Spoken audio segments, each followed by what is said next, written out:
All right, welcome officially to our couples Bible study. It's been a little while, so thank you so much to Tony and Vernell for holding it down last month. And I hope you guys have been having a great summer thus far and staying strong in your marriages and in your relationships. I am going to start doing some promotion for us to grow and take this whole bad boy to the next level, because I think we have just great conversation. I think it's amazing. Can you get on my video? Going live. Go ahead. He going live on another screen and all this stuff, but I do think that we have great conversation that that more couples need to be having. So tonight we're going to talk about what all of us have spent time talking about, and this is the Will Smith and Jada. Time talking. Oh, okay. Go ahead. The Will Smith and Jada Red Table Talk. So we're going to show a little bit of it. We're going to talk about it. We're going to also reference some stories in the Bible. Ty, you look so funny, like peeking over my shoulder. Go ahead, baby. And then we're going to talk about what that means for our marriages, what that means for our the relationships that we're in. So before we do anything, let's open up in prayer. All right. Once you guys pray with us, grab your loved one's hand. Father, we thank you now for this opportunity that we're able to dive into your word, connect with some cool couples who love Christ. And God, our prayer is that our marriages are strengthened through your word, God. Help us to learn tonight, be poured into, and help us to share our experiences, God, that we may help somebody else, God. We pray now that you decrease us, that, God, you might increase. Hide us behind the cross, God, that you might speak. And, God, let your love and anointing flow between these couples, God, that we may forever keep you first in our lives, in our hearts, and that our mission may be one that's always pointed toward you, that we can be a reflection of who you are. It's in your name that we pray. Amen. All right, Amen. so let's open it up, you guys. Well, first of all, who all has actually watched the Will Smith and Jada Pinkett conversation? Show of hands. All right. So Melody, no? Okay, so this is good. All right, cool. And then, okay. Almost everyone. I just want to show a couple minutes of it because it's been a while since we watched it. So I just want to show a couple minutes of the clip just to kind of, get us back in the mood of what actually took place on this. And a second. Oh, that's what I want to do. Hold on. I'm going to share my screen, y'all. Here. And then you may want to take this one. All right. Can you guys see it? All right. I'm only going to show a couple minutes of it. And hopefully it'll play. Started a friendship with August. And we actually became really, really good friends. And it all started with him just needing some help. Me wanting to help his health, his mental state. Because for me, that was the thing when Aug first came around, he was really sick. He was really sick, yeah. And the outpouring for him from our family was initially about his health. Yeah. And I mean, we found all those different resources, to help pull him through. And from there, you and I were going through a very difficult time. Yeah. And we decided. I was done with your ass. Yeah, you kicked me to the curb. I was done with you. Yeah. Marriages have that, though. Marriages have that. Yeah, we broke up. We decided that we were going to separate for a period of time, and you go figure out how to make yourself happy, and I'll figure out how to make myself happy. Well, at that particular point in time, it was indefinite. Yeah, I really felt like we could be over. We were over. And then what did you do, Jada? Well, I think from there, as time went on, I got into a different kind of entanglement with August. And one thing I want to get clear about and clean up, one of the things that was kind of swirling in the press about you giving permission, which is, the only person that can give permission in that particular circumstance is myself. Yes, exactly. Yeah. But what August was probably trying to communicate, because I could actually see how he would perceive it as permission, because we were separated amicably. Yeah. And I think he also wanted to make it clear that he's not a homewrecker, which he's not. I think so. I mean, because this is your red table, and you like brought yourself to the red table. I think you need to say clearly what happened. As far as what? You and I decided we were going to take our space, and what happened. Yeah, and then I got into an entanglement with August. That's what I said. An entanglement? Yes. Yes. A relationship. Yes, it was a relationship. Absolutely. I was in a lot of pain, and I was very broken. All right, I'm going to go ahead and stop it right there. That was my favorite part. That was my favorite part when he was like, a relationship. Like, just say, call it what it is. So there's so many different layers to that 2.5-minute clip that I showed you, that Will Smith and Jada Pinkett Smith share. So many different layers to it. But I'll toss it to Fly Ty to get us started as far as kind of what you want to break down first with entanglement. So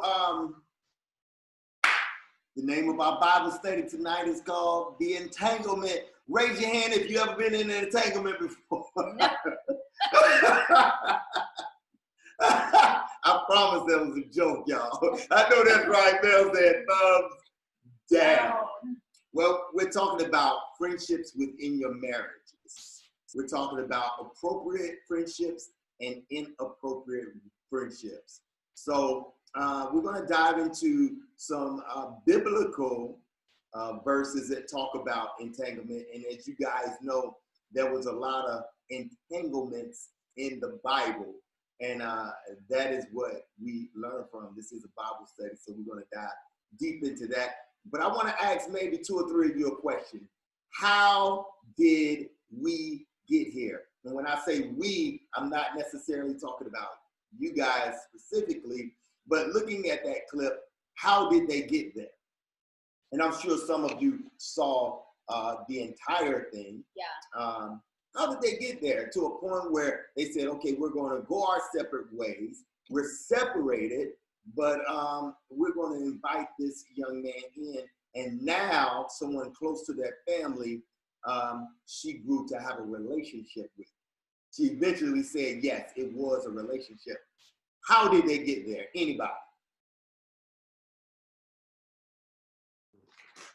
I feel like proper boundaries weren't in place. Ooh. And that allowed that to happen anyways. Like, I feel like sometimes people are together for long periods of time. They're like, oh, we trust each other. And they say things like, so-and-so would never. So-and-so would never. But, you know, the flesh is weak. And so I feel like when you don't have boundaries in place in friendships, relationships, those things happen because you thought that that couldn't happen, but it can.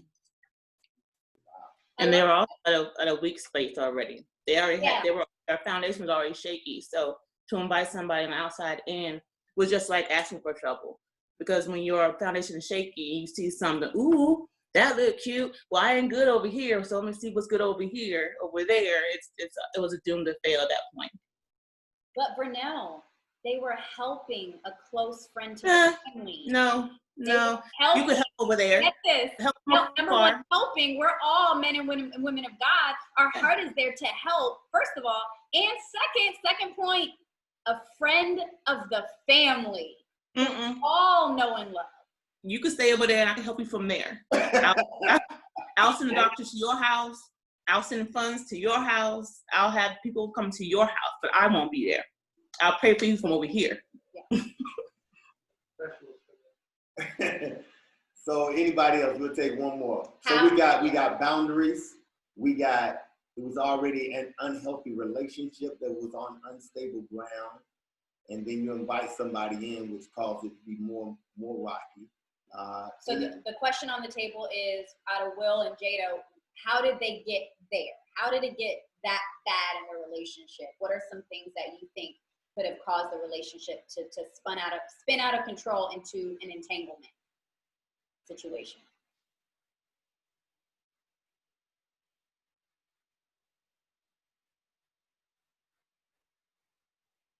Got it.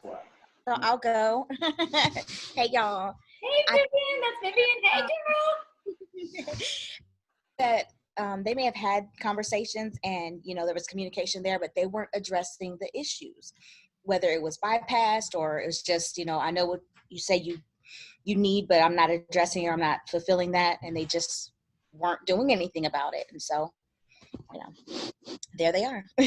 That's so good. I think there's no wrong answer to the question that I asked, because who knows how it actually got there? We don't know. But I love what Vivian said when she said they wasn't addressing the real issues that was going on in their relationship. And we don't know, maybe they could have went through counseling or whatever, but all we know from the outside looking in, it worked out because obviously they're back together now.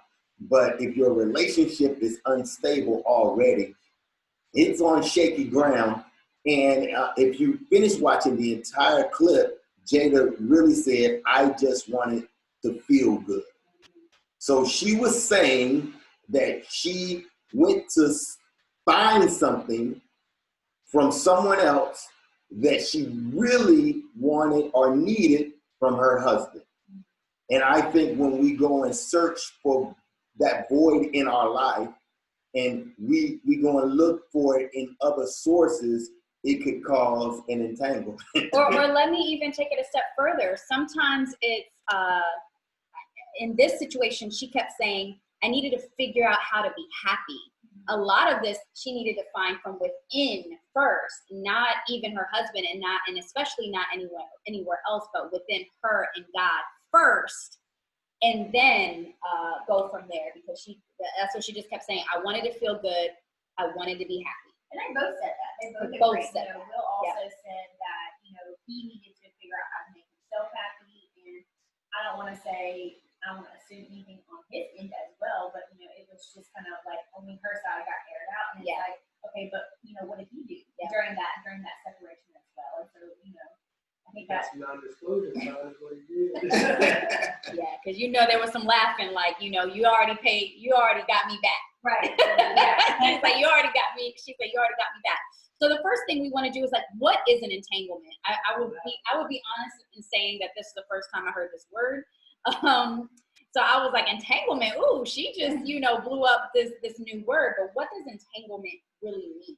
Well, Webster describes it as a complicated, and I like this word, compromising relationship or situation.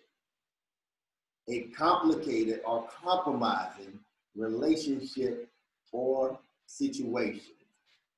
We've all been faced with, or many of us have been faced with maybe a compromising or complicated type of relationship, whether it's within your marriage or whether you was in a friendship before. We've all had that one friend or situation that maybe made us feel uncomfortable. Yeah. So when we're talking about entanglement here, I think the first thing that we want to point out in this, because there's so many layers. I mean, I wrote down 5 alone that we're not even going to talk about tonight. But the first thing that me and Fly Tie noticed was that when it comes to an entanglement, it will always be someone close to you.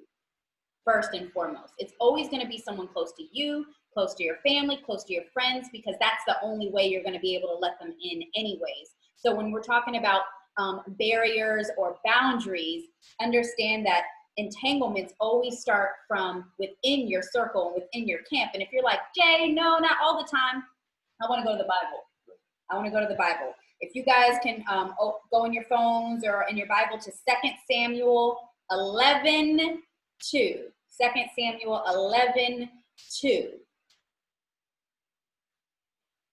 And I'm just going to read a little bit of this because we all know this story. But when I first saw the clip, then I thought about our couples Bible study, and I said, ooh, we got to talk about entanglement, because there's so many other places in the Bible that reference the same thing that we're talking about still today. Like, we all are like, ooh, red table talk, but y'all, this is in the Bible, okay? This is in the Bible. The Bible will blow your mind as far as the stories and the sneaking and the cheating and the adultery and all this crazy stuff. So why does it happen? How can we set up boundaries to protect our marriages, protect ourselves? So as me and Ty were listening to that little clip, we saw, wow, it's typically someone that's close to you. So let me start by reading this. 2 Samuel 11. I am in the New International Version, NIV. It says, one evening, David got up from his bed. David, King David, right? A man after God's own heart. David got up from his bed and walked around on the roof of his palace. And in the roof, he saw a woman bathing. The woman was very beautiful, so he sent someone to find out about her. The man said that she's Bathsheba, the wife of Uriah. So he sent messengers to get her. She came and he slept with her.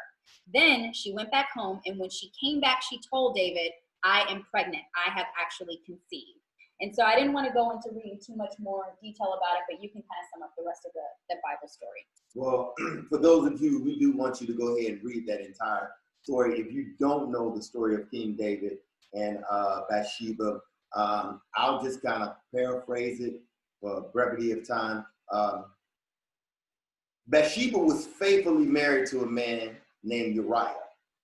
And Bathsheba lived in the valley below David's palace. And King David would look out of his window and he would admire Bathsheba. And that day where he saw her on the roof bathing, she was not bathing with any clothes on. Let me say that one again for the heels. She was naked, y'all.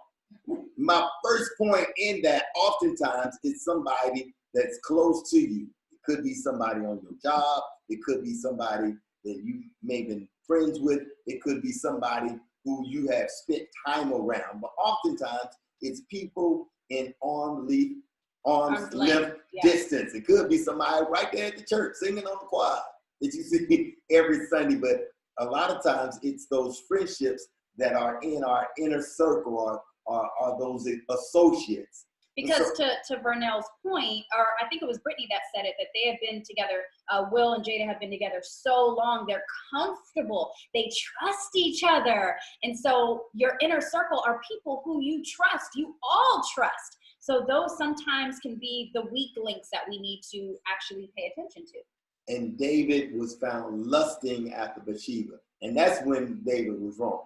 So he sent his servant to go get her. Long story short, we're going to fast forward. David puts Uriah on the front lines, and her husband was killed. Now she's widowed. So David goes and marries Bathsheba. But as a punishment from God, the story talks about how their first child died as a punishment. So my second point in that sin does not go unpunished. It does not. The Bible says the wages of sin is death and the gift of God is eternal life. So you'll reap some of those things that you sow. So that was a punishment from God that he allowed them to have for his adulteress and of course the murder of Uriah. Then David repented of his sins, and Bathsheba gave birth to Solomon. Yeah, so in watching that whole clip with Will and Jada at the very end, you know, they make a little joke about how, like, we're never going through this again. And you could almost see it in their eyes. You could almost feel it in their soul. Like, this thing nearly broke them, you know, this entanglement, the months or the years that they went through being unhappy, literally saying that we were done. And so on the outside looking in, you're like, oh, well, they're back together. Like they've lived another day to talk about it. They've made it through.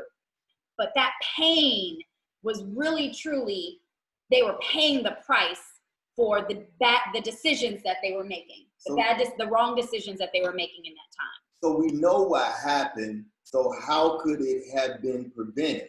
And I want to go back to really what I want the core of this Bible study to be about. And it's talking about friendships within your marriage. And our first point that jumped out off the pages when we discussed it earlier was boundaries. Thank you for saying it. Brittany said it, yeah. Brittany, just that's the first thing, and I'm sure many of you thought about that too. That young man was never in Jada and Will's home. She probably wouldn't have reached out to him for something that she so desperately needed from Will. So you have to set protective boundaries within your home and within your marriage. You protect that thing which you love the most. And I'll be honest, you know, again, we're a little past 4 years married. So there is still some times, and correct me if this has happened to you, that you'll be in a situation and something happens and you're like, whoa, this isn't good. Like you're kind of caught off guard sometimes from different situations that you're like, I shouldn't be in this. And what I mean is, I shared this with Noelle and them earlier. Early on, you can set as many boundaries as you want. Some of them, you're just in it and you're like, this isn't good, you know, and then you go back and tell your spouse. Mine was, I was working at a church and I worked with all men, loved all my guys, like loved them. We were really, really, really close. And one day we went to go get lunch. And so I jumped in the car with one of the guys.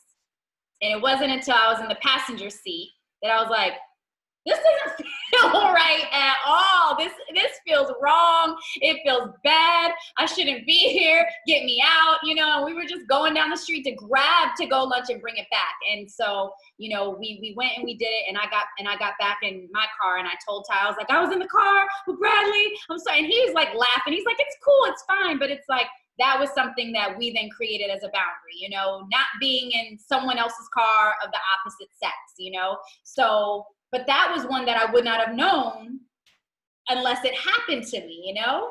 So we wanted to kind of hear from everyone, what are some boundaries that you have in your relationship that you set or that you've even figured out along the way? What are some boundaries that you guys stick to keep your marriage strong? I want to start off with the first one. The Reverend Billy Graham, many of you may know this story, but Billy Graham said, I will not do a business meeting or meet nobody. I will not go out to eat with someone of the opposite sex at all. No lunch date, no dinner date, no business meeting.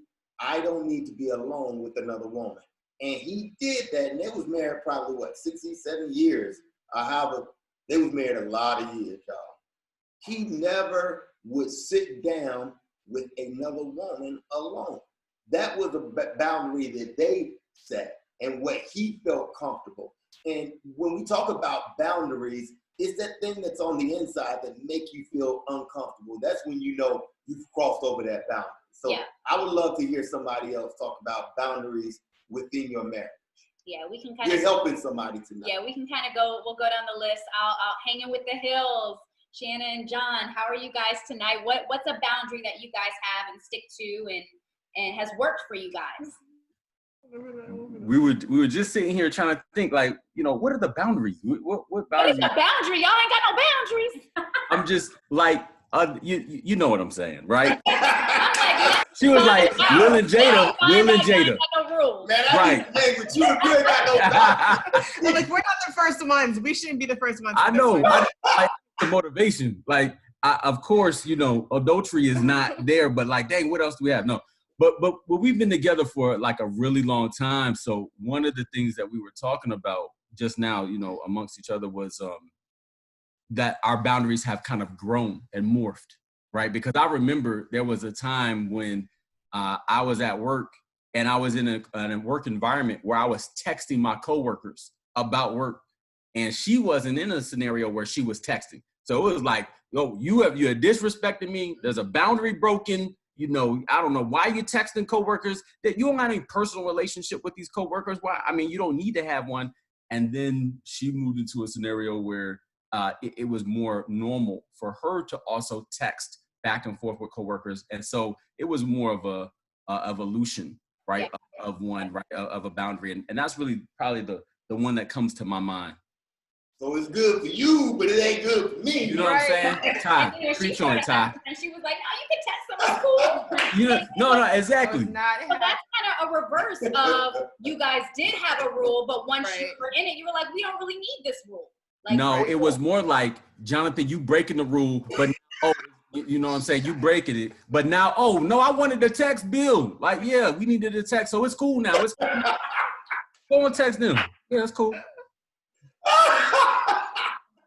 I like that. All right. Oh, my favorite couple, because they know everything about each other. Tony and Brunel, what are some of your boundaries? I feel like y'all got a lot of boundaries. I don't know why. No. I don't know. Go ahead, pick one. I don't know.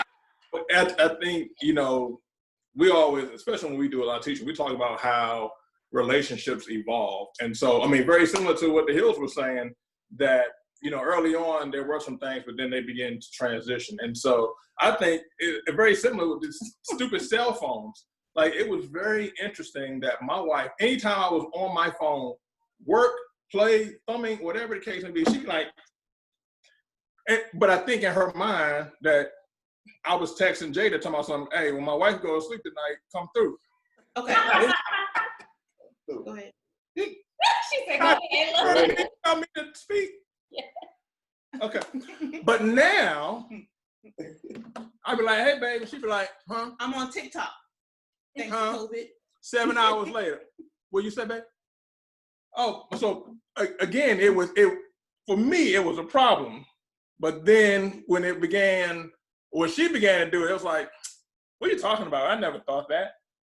But like, you could feel the side of my face starting to melt off as hard as she was looking at me. Wow. Can I defend myself? Yes. No, we're just talking. I love how you listened and let him do it. I took notes. I literally took notes that you listened while he was talking. That was amazing. That was phenomenal. Did y'all see that, ladies? Okay.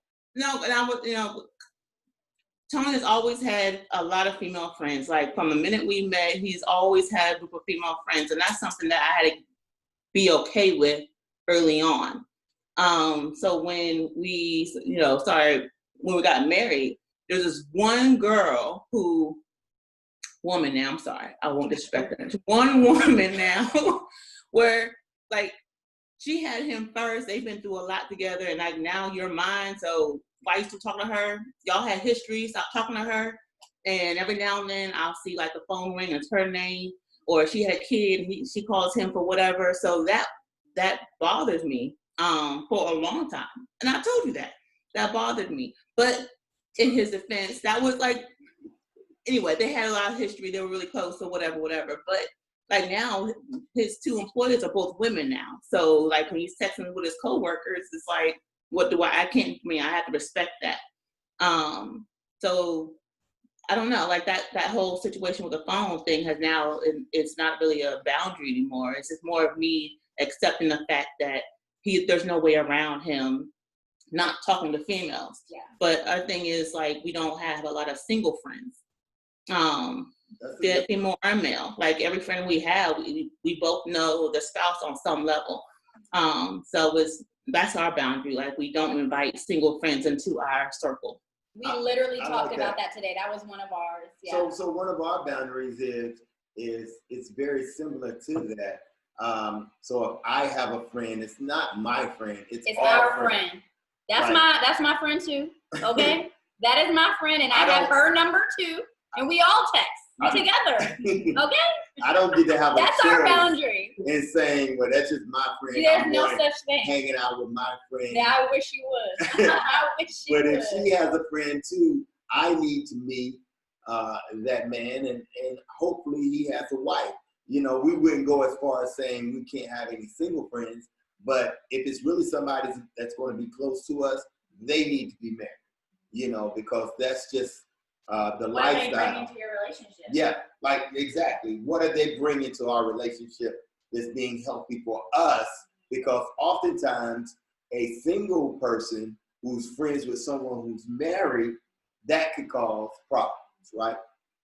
Because you kind of going down two different paths. Someone that can teach us a lot about boundaries, they've been together a long time too, and I saw them just laughing during this whole conversation. You know he's coming. You know I'm coming. I'm coming at you. The other way. Don't be looking the other way. I'm coming at you. Go ahead. And you ain't going nowhere. The porters, go ahead and unmute. They can talk for probably 2 or 3 hours. Give us some boundaries. What's some boundaries that we should be adding to our list, or that you guys utilize? Basically, my boundaries is, it's kind of like what Fly Time was speaking on earlier, because we do, our kids does music. So we have to interact with a whole lot of everybody. But if it comes down to any meetings, if it comes to me and it's like on some female stuff, I automatically involve her, because I want her to be there and I want her to hear everything. I don't want to be the dude with oh yeah, we had this conversation about, that's not happening to me. Nope. So anytime there's something going on, you know, especially if it's not even dealing with the music, if it's just dealing with a woman, period, she right there. Yeah. You know, because I don't want that. I don't want nothing to get misconstrued. I don't want nothing to get taken out of text, out of content. So I just prefer just to have it right there. But let me say, it took him a long time to get to that. A long time and a lot of this to get to that, because he didn't understand why. You know, it was like, well, if you trust me, then I don't understand what the problem is. I don't know why he didn't understand what the problem was. So it took years to get to that point where, you know, even when he was, you know, at another job and he got coworkers in the front, you know, like the chicks. I know one person said, I'm not gonna be disrespectful, I'm a little. So, you know, in the front, they come and they'll, when you come in, all of a sudden they don't want to say nothing, they just all hush and quiet. And then when you leave the giddy, yeah, I don't, no. But no. Also just and he's looking like it's, you know, something that you, or women know, we have our intuition, you know? Yeah. So it's just like, to cut all of that, it's like, no. So to me, it has nothing to do with trust. It's just boundaries, because you never know what that other person, like you said, whether they're single or not, what they're thinking or what they're in. At the end of the day, everybody's still human. Yeah. I don't know. It's not about trusting my husband. It's about trusting other women with my husband. Exactly. And their exactly. That's the issue that I don't like. There's no trust in that relationship because you don't know them. Yeah. So not knowing what their intentions are or their, you know, their cute little hair flip, you know, it's just so innocent. So don't be touching nobody else's face. So that was another story that I mentioned. So like I said, for me, we have some of the basic boundaries that I think a lot of marriages have, but there were some that we stumbled into. So like I said, the one was being in someone else's car. I just didn't feel comfortable. So it was a red flag for me. Another one that we stumbled into was he was talking to a friend of ours. It was a girl, friend of ours. But when he was talking to her, he went like this. He goes, "Oh, you got something right here. You got." She had hair in her eye. And I said, look at every single wife right now. Look at every wife's face. Why y'all looking like that? Because my mouth dropped, my heart dropped. I didn't know what to do. Bro, you can't touch the face, bro. You can't touch the face. No. Or the hair. Or the arm. I said, private space, man. What happened with social distancing, 6 feet rule. 6 feet. That became a new boundary for us, y'all. That became a new boundary of like, you know, which is personal space, because my husband was trying to help. He was trying to help. He was trying to be a good guy, and he didn't want her to go out with all the stuff on her face. But like, you know, don't ever do that again, or like, you may not be here no more. Like, don't do that, you know? Like, so we stumbled into that boundary. One thing that I love about the word entanglement, also on Webster, it describes entanglement as being an extensive barrier. And I thought that was so ironic to, you know, we talked about barriers and boundaries tonight. So what is that boundaries for you guys? So part of your homework tonight, you probably are asking the question like, what are our boundaries?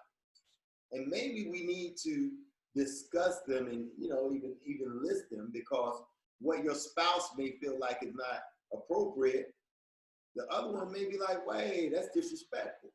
Because I didn't think, you know, getting some hair out of somebody else is disrespectful, because I had no ill intent. So it wasn't intentional, but that did not make her feel comfortable. And who said that earlier? I think it might've been Keisha, said, if it don't make you feel uncomfortable, then guess what? I'm not doing it. Yeah. You know, so it really ain't about me, because I don't see nothing wrong with texting, right? But if I'm in the presence of my wife and she says, okay, I think you texting your female coworkers a little too much, when you get home, you off work, then that's something we have to discuss. Yeah. You know, so tonight after Bible study, we want you guys to sit down and discuss what are our boundaries and why. Like, why do we have this boundary? You know, but ultimately it's to protect your marriage, right? To protect the sanctity of your marriage. Even if you don't feel like nothing is wrong. It's something that I discussed with my wife earlier today. It ain't about whether or not you think it's right or wrong. It's about how you make me feel. Yeah. Write that down. Write that down. It's not about right or wrong. It's how you make me feel. And I also want to say too, it's not what's right or wrong for boundaries in general. It's what's right for your relationship, because you may not have the boundary like Billy Graham did. I know a few other couples that have that exact same boundary that say, we do not sit down or have meetings with anyone from the opposite sex alone, ever. And I've heard those rules before. We don't have that. Me and Fly Tie don't have that rule, but I've known a lot of other couples to have that. So when you do consider boundaries, it has to be something that is right for you guys alone, that other people may or may not agree with. I've heard boundaries before of, there are a lot of couples I know that are perfectly fine with going out and socializing, and someone, buying their significant other a drink and sending them a drink. And the spouse will be like, hey, I'm cool with that. And there's others that say, no, never, like never take anything from someone else, because now that's an assumption that you're leaving open that, they may be, you actually may be interested in them, and we don't want to send mixed signals. So it's really finding the boundaries that are right for you at that time. And what I'm learning from hearing from like the Hills and the Proctors, do some of these boundaries evolve and change over the years too? Because it seemed like many of you didn't really have no set in stone boundaries. You said, well, it started out like this, it eventually evolved because maybe my trust evolved, So if you trust a person, it's okay to kind of allow those boundaries to be expanded, but still there is a danger zone. Like one, and I'll give you one more of ours, and this should be one for everybody. We don't discuss our personal business with nobody else but us. Right? That's a lie. We always share our personal. No, we don't. No, I'm talking about if we're going through problems. Unless it's somebody that can counsel us and pour into us. Okay. Right? Someone who's been through that same experience. In other words, if I'm having a problem with her, I'm not going to go and discuss it with another woman. Mm-hmm. That's a boundary that I set for myself, because everybody may say they got good intentions, but they don't necessarily. And it's kind of what you spoke to earlier. Exactly. You can't trust everybody's intentions for your marriage, So that kind of, anybody else want to talk about boundaries real quick? I wanted to bring in Kedra. Hey girl, you and Steven. I think Steven said he had to go to work, but what are some boundaries, or are there any that pop out? We were just texting. The only thing that I can think when Steven and I were dating, Steven is a flirt. Like, he will smile, Kiki, can I get more sauce? And I'm like, it don't take all that to get extra Chick-fil-A sauce, sir. Just get it. He can't pop it. He can't. He has Bible study streaming somewhere, I know. But one time I remember this lady he worked with at CSET, I think, or Bobcats, liked him. I just knew. And she was very out of pocket. Like, oh, I went shopping. Me and Steven were shopping, and I told him to buy you a watch. Steven, can you come and put together my printer? And I'm like, dude, you just told me to read the directions. Yeah. And so I was like, Steven, she likes you. She likes you. You need to cut it. Kedra, no, you're just mad because she's pretty, is what he told me. Exactly. Your face, Fly. Your face. And I was like, he is stupid. But I just kept with it. Years later, she called me. Steven, don't chime in. Years later, she called my cell phone looking for him. And she said, oh, because he's called me from this number lots of times before. And it took that moment for Steven to realize this lady is up to no good. And so I think our only boundary is just, let's not have those close relationships. So of course, what Steven does, he's going to meet with women clients privately. I meet with different people, not privately, just one-on-one, because in both of our careers, but be very honest. And so if I go out with my boss, that's a male, I may say, hey, I'm having lunch with my boss today at Chili's or Applebee's. Steven may say, hey, babe, I got a client and we're going to da-da-da. Steven has a very close female friend, was friends before me. I can't say we're all friends now, but if she calls Steven and needs something, he'll be like, yo, I need to go help her. Is that okay? Absolutely. So I definitely think it's just trusting our gut of what's going on and keeping the honesty there. Now, Steve is going to have a difference of opinion, but I'm telling the truth. You know. We know. I know. I mean, Earlier, like Tony's really good. This is a boundary that he created that I didn't even know we had. So there was a time he took a coworker or someone. Hold on. Stephen want to respond real quick. Oh, I'm sorry, Stephen. Go ahead. y'all can hear me? Yeah, we can hear you. All right, cool. So this was a woman that I was working with every day. So it's one of my producers. So what I didn't see, we went to lunch all the time because we all went to lunch. So I didn't think nothing of it. Did she later on go too far? Yeah, she went too far. And when she did, I cut her off. Like, yo, you can't be doing no crazy stuff like that. Cause, I didn't have any interest in her. I had Keisha, so it was work, but when she first brought it to me, I was like, yeah, you tripping. Cause I wasn't trying to holler. But it was honestly, it wasn't that she was pretty, Keisha. She was, but it wasn't that she was pretty. Get your people. No, I'm just saying. We honest about it. So this was all before marriage anyway. But as far as, I don't think for us we have like crazy boundaries. It is pretty much, yo, let me know that you going somewhere. Plain and simple. If you going somewhere with someone, all right, who it is, all right, cool, do your thing. Because here's the thing, I'm away from home, so I trust my wife.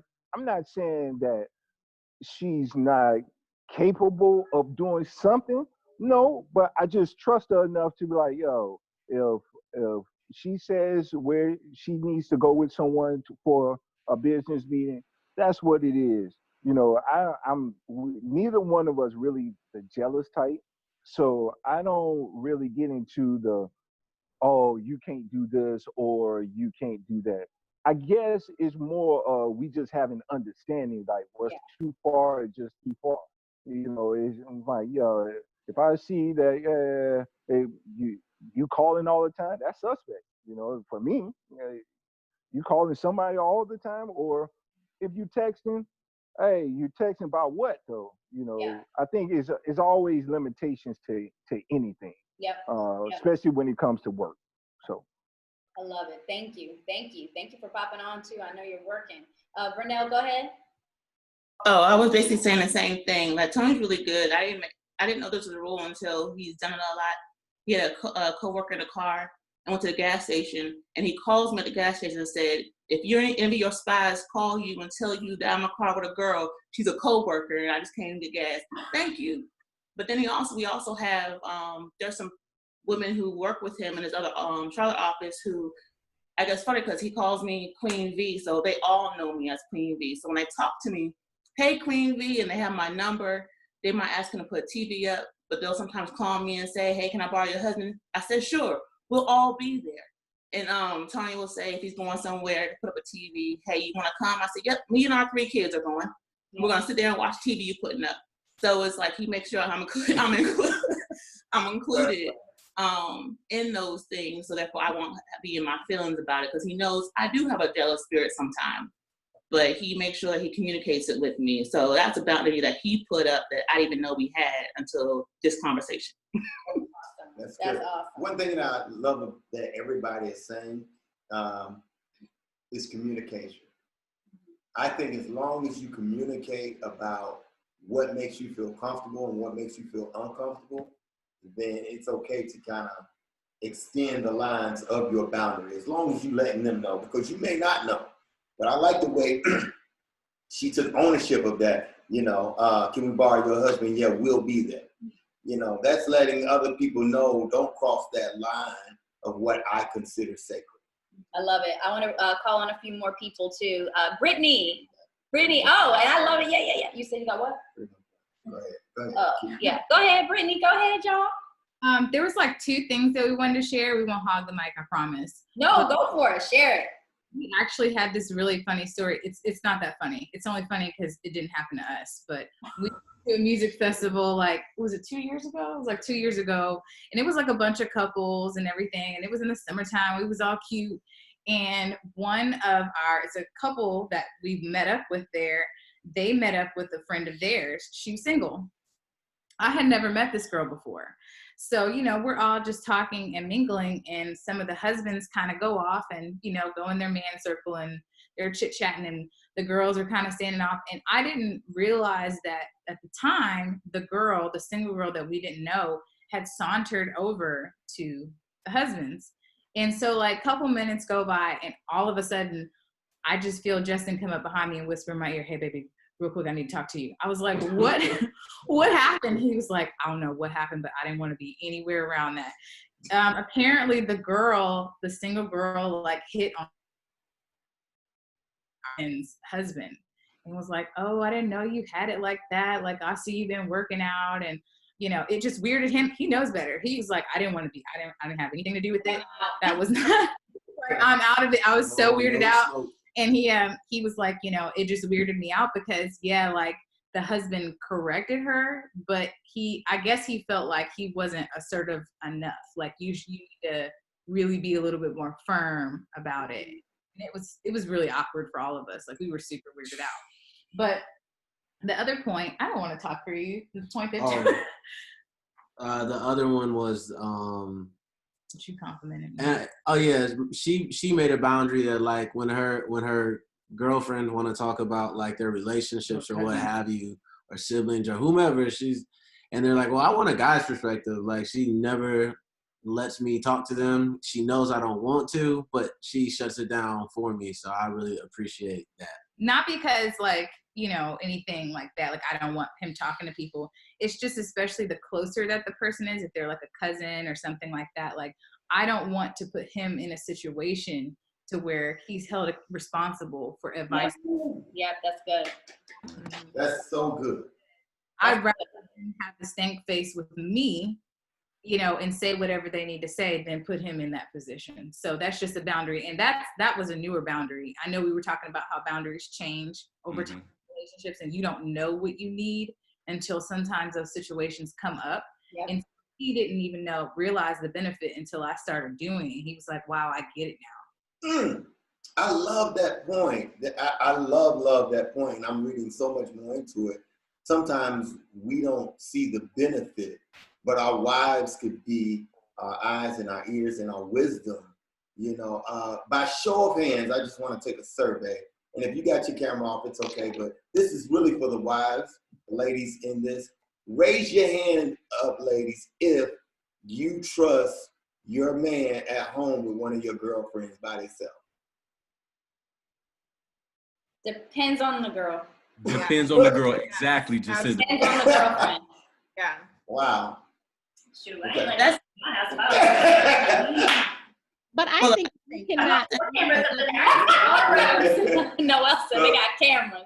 Friend is very relative. So I'm not leaving an associate, a work associate, but my tight circle friends, absolutely. And if I can't, I would say you can't stay with me.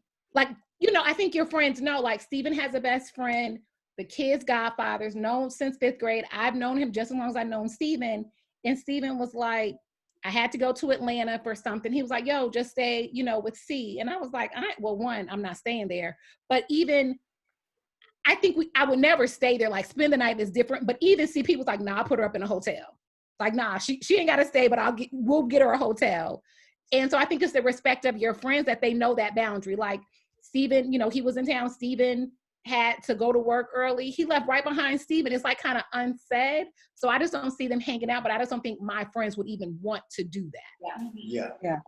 Can I just add this too? In thinking about boundaries, I think what some of the other couples have said, it's not necessarily written hard rules and boundaries that we have, but it's an understanding and a communication. But something that I think about a lot is just Romans 14 and 16, to not let your good be spoken evil of. Yeah. So there's sometimes, like, even when Jacinda said, you know, just being in the car, for me, I think we were somewhere, and I was trying to think of where we were maybe a week or two ago. and he stepped away. And I don't know if someone came to sit down. I don't know if we were at like a bar eating or something, but someone came and sat down next to me and he wasn't there. And I was like, oh my God, I'm so glad he's here. Because if he wasn't and someone else saw that, it would look like me and this guy were on a date or were together. So in my mind, I was thinking I would probably move or put some space because I wouldn't want that to get back to him. And now he's suspect, like, well, what happened? Where were you? Who were you sitting with? And it was absolutely nothing. So I think if you begin to think about, could this be something that could potentially be twisted or turned, and it was good, but now people are speaking evil of it, and it's planting a seed of doubt in my marriage, maybe I just shouldn't even go down that road. It's not worth it. You know, a lot of times we say the juice isn't worth the squeeze. This isn't worth it. So that's just something to think about. I love all of that so much. I love it so much because I want to throw in the point that our marriages, guys, we're in Bible study, y'all. We love God. We're strong. We've been through some things. Like, we're all rocking and doing pretty well right now. But when we go back to the Will and Jada thing, they were on rocky terms. So imagine if what Sametta's story, imagine if that was you, but you guys were kind of in a difficult time. You see what I'm saying? So the story may not be like, oh, well, you know, it could have been something bad, but what if y'all just had words last night? Right. What if y'all ain't really feeling each other right now or whatever? And then now it's just little bitty things that can create big things, you know, like you said. And so I love that reference. Oftentimes I heard the saying, if you let the devil ride, he'll want to drive. Yeah. Right? So if you leave the door cracked open just a little bit to temptation, it could oftentimes lead to something else. And you could very well have great intentions. That's why it's so important to be connected to the right people. So we're going back to the Jade and Will thing. Her intentions, if you guys watched it, the entire clip, was to help this young man. It was to help They him. reached out to him to help him mentally, emotionally, and physically. But that help turned into something else when they felt like they was on shaky ground, and then the door was already opened up, somebody was there, and it led to something else. Had great intentions, but allowed the enemy to come in. That open door, you know, that crack in the door being open right there. Melody Thomas.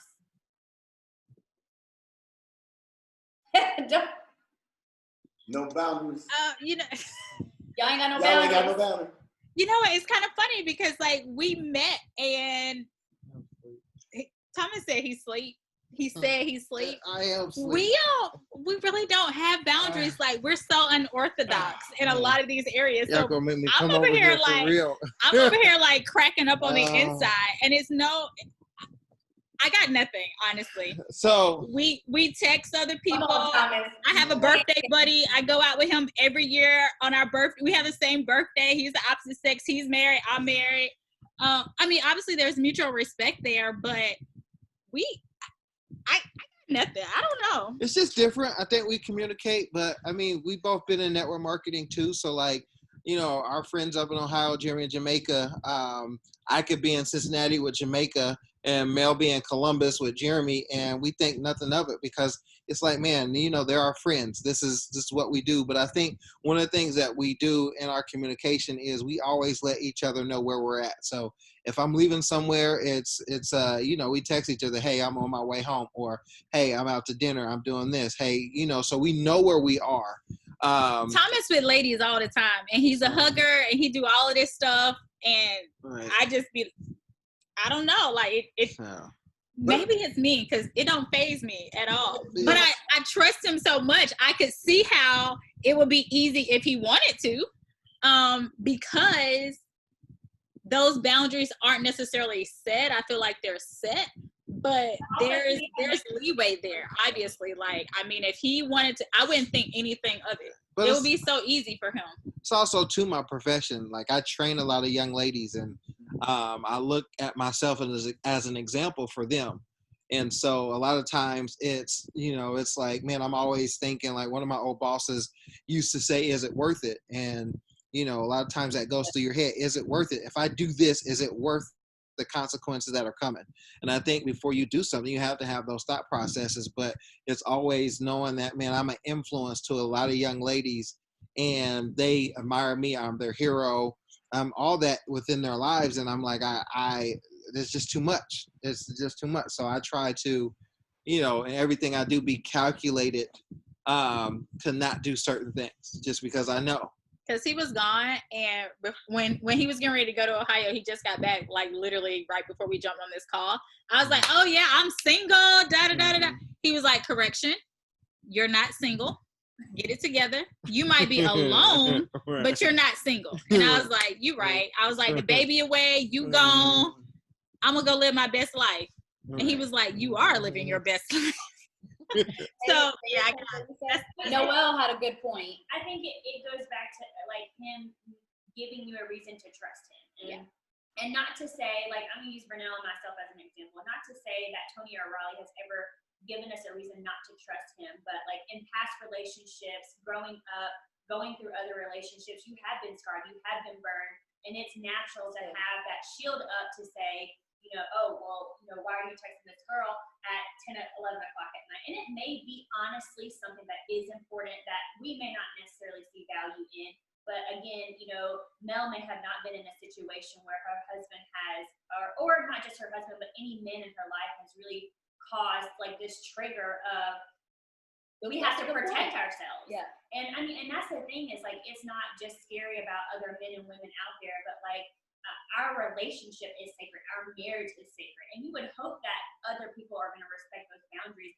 But that's the thing that we can't always assume that, but at the same time, we also don't have to put our marriages in a situation where we are causing more harm because of what I don't want to say broken, but there are some things that need healing in ourselves that we're now using that as an excuse of why I don't trust him. Like that's not, he earned my trust. He did not break it. He's never broken it. So it's not his fault that you're carrying that I naturally just think that some girl that's texting him really late at night has bad intentions, or he has bad intentions. Yes, that's good.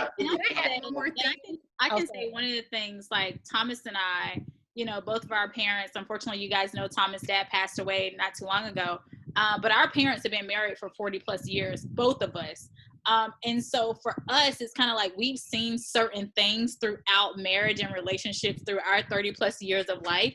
And so with us coming into marriage, and I can remember just some of the advice, like our parents literally told us, like, your marriage is your marriage. Like, don't base it on our marriage or anyone else's marriage. Make it your own. Like, we've set the guidelines for what worked for us. And so even though they didn't tell us certain things, we seen it. And so it's been a very easy way for us to maneuver through a lot of things. So we don't come in with certain barriers or trust issues, even though Thomas was a hoe. Like, he was a flat out hoe. We talk about it all the time. I know it. Like, no, he heard that. No, he heard that.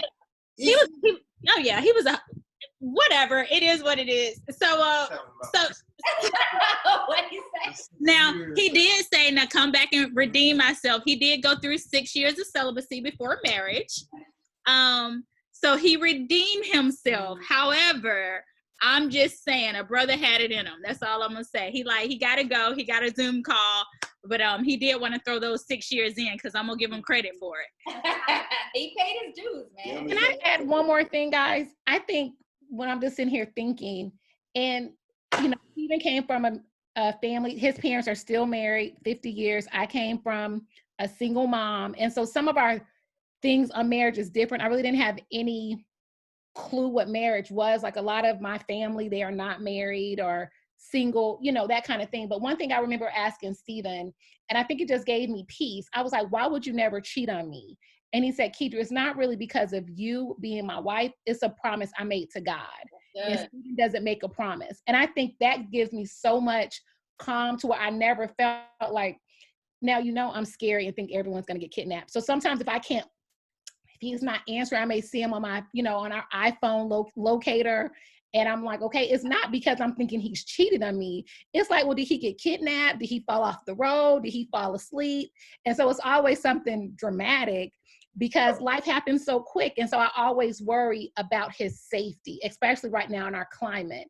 But it's never checking on him to see if he's somewhere else. Yeah. And so I think it's because he definitely said, like, Stephen does not play with promises. He'll be like, don't make me promise, because we know that word, if you say promise, it is no holds bar. It is tight. Yeah. And for him to make a promise before God to the sanctity of our marriage, I think that just gives me calm. And so I really don't worry about other things, even though we do have some boundaries. It's just not a worry. That's good. That's good. And I want to say, like, sometimes it's not even the woman's past of in their relationships. On the flip side, I see of Melody. Like, my dad was the HOE and the family. Like, seeing him, how he treated my mom and how she didn't have trust for him, and that's what I saw. Made me feel that way. Like, when I got in a relationship, I had to put little things in place to protect myself, thinking that all men do that. Yeah. And it was until Tony came and he already put boundaries in. So, like, if we went out as a couple, he would either the wives would sit together and the husbands on the outside, or the husbands on the middle and the wives were outside. Like, there was never the wife of one couple and the husband of the other sitting next to each other. And that always made me feel safe. Like you won't do this. So as due times happen, I trusted. So therefore, that's why boundaries are kind of like shaky. Like, we don't know. We never wrote them down. But it's as little things go on, like situations come up. Yep. That's when you make the boundaries. Yep. And so, yeah. One last point. I know we might be moving on, but kind of on the flip side, one of the things that we do have that we talk about actually quite often is we have lots of couples that come to us for counsel. And sometimes they come as a couple, sometimes or quite often they actually come just the girlfriend or the wife coming to Shiana, and the husband coming to me. And one of the things that we have is whatever is going on in that conversation, I'm not going to ask Shiana what she spoke to about her girlfriend, and then Shiana's not going to ask me what I spoke to about the man. Right, purely so that we can maintain that sanctity and trust between those relationships, right? Because sometimes, I think someone said it earlier, your friend becomes our friend, right? Or we met them together, so they're our friend, right? But they need that connection, right? From that like mind. And so there definitely is a 100% of a boundary. If I see Shiana on a 2-hour call with one of the girlfriends, I'm going in the other room. They need pure concentration. She needs the ability to be able to pour into them, the ability to be able to have trust, so that the other person can open up and they don't have to worry about, oh, Jonathan overheard something and now he's going back to run and tell it to the other person. No pillow talk. Yeah, exactly. Pillow talk out the door. Just none of that. So that's again a different perspective, but from counsel perspective as well around a boundary. I like that. That's good. I like that you brought that up, because that actually is kind of transitioning into our next point. But I would like to end it on saying, make sure after this conversation, if you guys didn't discuss it tonight, that you guys discuss what are our boundaries and how can we stick to them and what makes you feel comfortable. Because like Melody said, we really don't have any, because I trust him and I'm comfortable with him. Mm-hmm. I know who he is. Jacinda know who I am. I'm a people person as well. So I'm a hugger as well. But certain hugs I just can't give because it doesn't make her feel comfortable. And I had to find it out the hard way. Meaning, you know that story when a girl hugged me and then she wrapped her legs around me. And he twirled her. He twirled her. He twirled her real good. That's not I couldn't help that. I was trying to understand what type of hug he was talking about. He was gonna go there though. I knew he was gonna go there. He said she don't let me do a certain type of hugs. No, you can hug people, but you can't hug people and then she put her legs around you and then you twirl her around. I couldn't help that. My point is.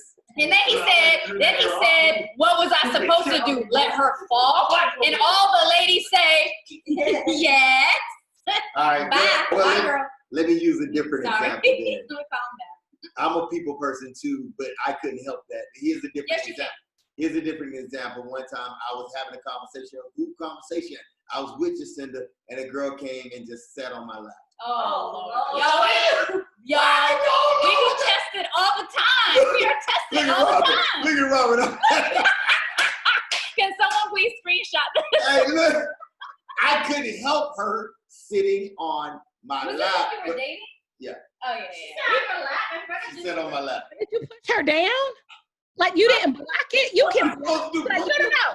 Yes. Was this when we were? Yes. Was this one? Yes. So okay. Yeah, So go into the whole the real story was we were not dating at the time. We were just friends, kind of flirting a little bit. So yeah, when she sat in his lap, I was just like, "Ooh, okay, like that's what you like, that's what you want, like you know." Ty, you should have just went to sleep immediately. Just Yeah, I'm like, okay, that's what you want. And he was like, no, get her off me. I'm So not she can helping sit on you. my lap Be now? a man. So she can sit on my No, lap? she can't. But I mean, So that's my point. You don't we weren't want together then, because that would not have happened. you don't I want to would have kicked her out of the chair. Girl, get your butt up and go somewhere else. you don't want to do things that makes your other spouse feel uncomfortable. Yeah. But I want to go into what the Hills just talked about, connecting with other couples that's going to pour into you, that's going to encourage you, that's going to pray for you. That is one way that we all can protect ourselves from an entanglement. So part 2 of your homework is to name 3 couples, that you've connected with that really can help your marriage. And this is something beautiful that we do once a month, getting together and having Bible study. This is part of it. This is part you of know, it, yeah. But who are those couples that you can connect with one-on-one that's going to make an investment in your marriage? And I think it was, it might have been, no, it was Stephen earlier told the story about how he made a promise to God.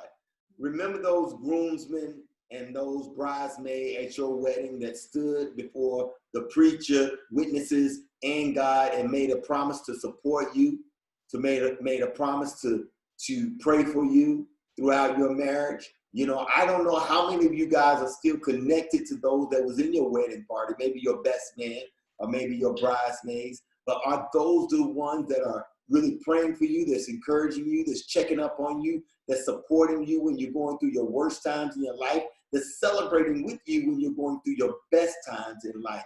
And those couples need to be, it's really a must, to have the same beliefs that you have. Yeah. They need to be Bible believing, Bible teaching, Bible living people, because that's what you believe. Those are the ones that need to pour in you so that you can get wise counsel from when you're going through some of your tough moments. I wouldn't even say entanglement. Yeah. Just tough times. And that's why I love that the Hill said that. That was actually our last point of just connecting with the right couple. So like this past week, we went and had dinner with a couple and they've been married 51 years. And it's just the amount of wisdom, the amount of you know, just storytelling that you gather from someone who's been doing it so much longer than you know. Be intentional about who those couples are for you guys, and reach out to them this week, you know, in our as your homework from now into our next Bible study. Reach out to them, spend time with them. Oh, what? No, go ahead. Oh, that was the last point. I really want you guys to hear this last point, because it's one thing to name those 3 couples, but are you really investing in them? Yeah. Are you really praying for them? Are you connecting with them? Do y'all have these type of conversations? Because these are the type of conversations that's going to build a strong and healthy marriage. But you got to do your part. You know, choosing that couple is really like taking a vow before God. I make a promise before God to invest in you. I want to make sure that you guys are staying connected together. I was talking to the Porters this week. They went, I think, on vacation with another couple. And I thought that was so good. You know, connect with another married couple. I don't think that a married man need to be going on vacation with some single guys. That's just my opinion. Some of y'all that might be. Maybe that's a boundary. And if it is, if y'all going to Brazil, let me know if y'all know anything. He can go anywhere he wants except for Brazil. What? Okay. So you remember, I don't know if y'all remember. That's where the men were having their men's retreat in Brazil, and Ty was going to lead them. Yeah. In Brazil. Mm-hmm. Yeah. Don't mess that up. Are we still having that? Is that 2021? We still gonna plan that. Hey, fellas, if y'all down for doing Bible study retreat in Brazil, throw your fist up. Let me see how. Hey, deposits. I'm looking for deposits. What website? Y'all better put your fist down, okay? Okay. Boom. Hey, Ty, I'll send you a text later on. Yeah. I said this is. But you know what? This on a serious note, I was just thinking, me and Steven had a close group of friends, and they are all divorced except for me and Steven. So can y'all send us y'all's number? We can all be together. You need to re-up. Because we really don't have any married friends in a healthy marriage. Like I have one friend that's getting married that I think we pour into her and her fiance because they'll call us for some different things to get my perspective or Steven's. But you need this. So send us y'all's numbers. Hey, drop it in the chat, y'all. Drop your numbers in the chat. That's a great idea because I mean, you guys come on this once a month, and you guys do want to connect with some other couples that's on the Bible study. I think that's so cool because I mean, it's great to get together once a month, but to be invested, it takes a little more than that. And say, hey, I think this couple would be cool to maybe have dinner with social distance dinner with, I think they can add perspective to what we're dealing with or what we're going through. I want to encourage them, make that commitment to say, hey, I'm going to invest in a couple and I want a couple to invest in us. And I'll talk to Ty about it, but maybe for our next Bible study next month, we can do like dinner here at the house, social distancing, so that you guys can kind of meet each other and kind of create connections that way. Because I'll be honest, us doing these Bible studies have been a blessing to us because it makes us study our Bible. It makes us get in our word. It makes us do homework. And then coming together with you guys, it just keeps our marriage healthy and going. But then those one-offs with one other couple of just spending intentional time, hearing their story, hearing what they overcome, hearing, their strengths and what works. I mean, that is really, that really helps us a lot. And that keeps us really strong too. So we wanted to leave you with that point of, who are those couples that pour into you guys, keep you guys healthy and strong, that you can lean on, that if and when times ever do get difficult, they're not going to be like, oh yeah, girl, you need to leave him because you need to be happy. Like, no, right. They push y'all together to make you work it out. And those are the people that you need on your team and on your side. So I just want to leave you guys with that point with a quick story. We was committed to investing in one couple this week. We love them dearly. They serve at church with us, but because church has been out and they're both retired, they haven't been able to serve. So we went to have dinner with them in their home, and we just started off in prayer, and they really blessed us with their conversation. They've been married for 51 years, right? So we're thinking that we're going to gain so much wisdom from them, and we did, but we ended up blessing them as well because they told us that, hey, to hear what you guys are doing encourages us that our life don't have to be just around serving at church. We can find other areas that we can serve in. So we ended up being a blessing to them just as much as they was a blessing to us. Very true. So yeah, you're going over there for advice and wisdom, and you end up pouring into them because you got to think about that. As we get up there in our years of marriage, we're gonna want to hear from some of our young married friends to be like, what y'all doing to keep it fun, keep it spicy, keep it this, like, what are y'all doing? Tell me about it. And that they literally were sitting there like, no, tell me about y'all. We want to hear everything that you guys have going on. So it definitely is a two-way street, but there is a blessing in connecting with other couples and having that one-off and just spending that quality time like that. So anyone else that wanted to share a boundary that you have, maybe something that wasn't shared tonight, or just a comment of something. Robert, I know, I think your wife is probably at work, but Rob and Cerise too, if you guys have something. Oh, Jasmine, if there's any final comments from anyone that didn't speak, if you guys have something, I just wanted to give you a moment. I say one of our boundaries, because Rob is really friendly too. But when we first started dating, we decided we were a couple, was we couldn't be friends. So that had to stop. So for both of us are on good terms with some of the people we used to date, but it's like, no, we're going to be serious. You can't be texting, talking, social media, none of that. So you cut off all the exes? Is that what you're Exes. saying? She made me cut off my 6th grade girlfriend too. I did not. Bye, little 6th grade friend. Bye, girl. I had some conversations about who's on this list, but yeah, being friends with exes, we realized that's not going to be a good thing. But the other thing I want to say about the situation with Jada and Will is that even though that happened when they were on shaky ground and they're good now, that happened like 4 years ago. It still is affecting them now. Now they have to go through it again. So even if something happens when you're in shaky ground, I think you should always treat your marriage like it's in a good place. Yeah. Because when you get in a good place, you don't want to go back to shaky because something that happened 4 years ago comes back to bite you. Oh, that's good. Wisdom. Go ahead, girl. Yes, that's good. Anyone else? Robert, we ain't hear from you all night. I know you got something. I know this man be speaking. Go ahead, drop something real quick. Do I got some knowledge? Do I got something? Oh, okay. I don't know. Well, my wife, she is here with me in spirit. All right. I love it. She's on the call right now. Okay. I would say definitely. I think everybody's answer's been great. We do.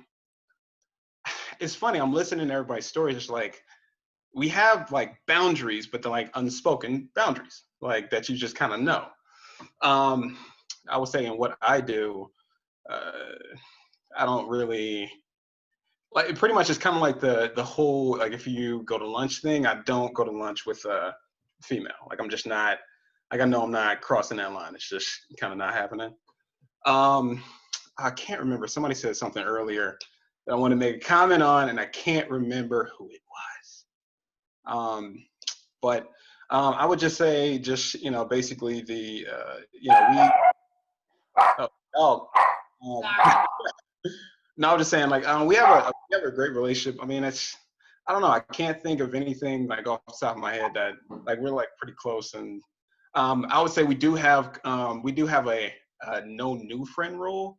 Well, I wouldn't say, okay, it's not a rule, but it's more like No new friends. That's Drake's song. It's just like, where did she come from? Or where did he come from? You know what I mean? Like, it's just kind of that's something that before we got married, that was like a thing that we made. So a lot like you all, like we all have like pretty much a couple friends. So that's about it. Like, look, Robert, I said that plenty of times. I said, we don't do no new friends. But if you want to call her a friend, she needs to become my friend. And then we can all be friends. And if she ain't willing to be your friend, she ain't gonna be our friend. Yeah. So no, I'm with you guys on that as well. No new friends. Unless we all having them together. Cool. All right, cool. Any final words from anyone? And we'll go ahead and pray out. You said what? Jasmine or Ty? All right, if not, we'll go ahead and close out in prayer. Do you guys want to pray us out?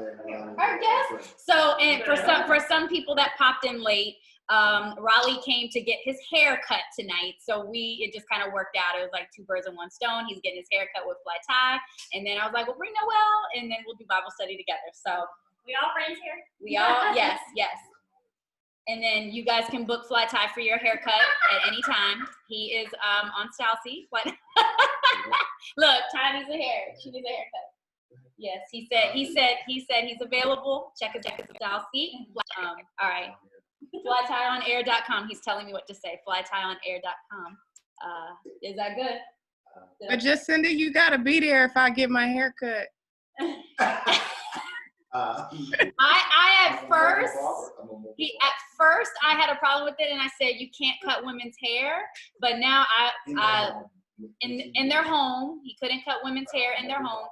But he's a mobile barber. He comes to you, and he's a luxury mobile barber, so he will like just roll out the red carpet for you. And Jacinda, you like go get that money now. Okay, got it. Yeah. And so now he could cut anybody's hair, y'all. Anybody, and I trust him. Thank you for getting it right. I got you. All right. So we expanded that boundary. See? I grew. I got mature. All right, so Raleigh and Noel are going to pray us out. Thank you guys so much. I love seeing all your faces and so grateful for each of y'all. Let's pray.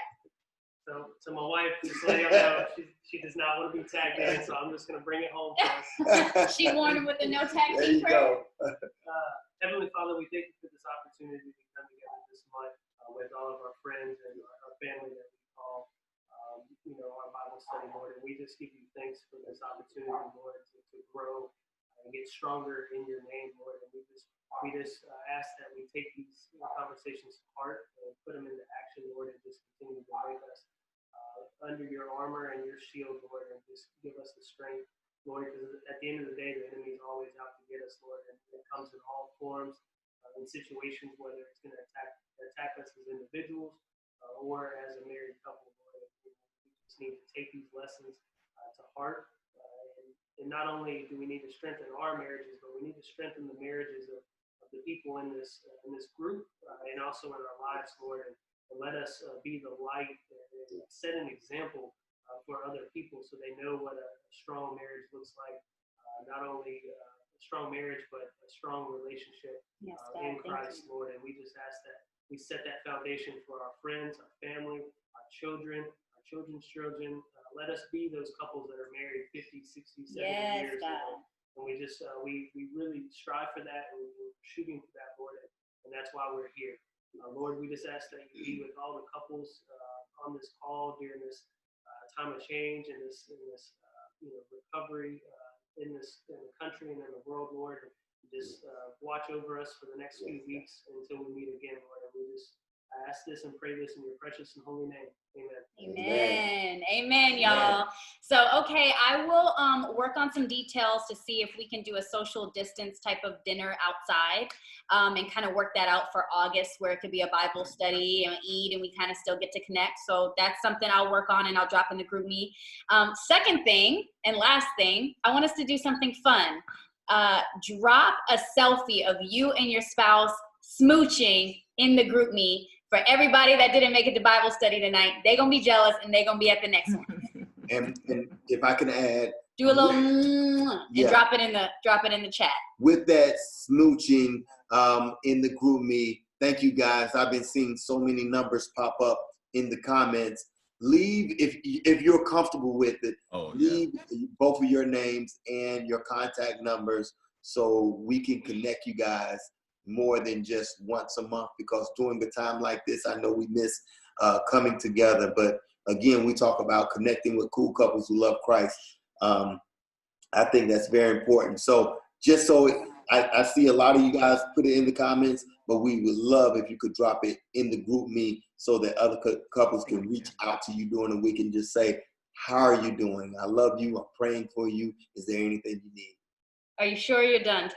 He always got to one-up me and do something else. That was the most important. Love y'all. Drop a picture in there. Last thing, one more. If you're looking for someone to serve as a couple.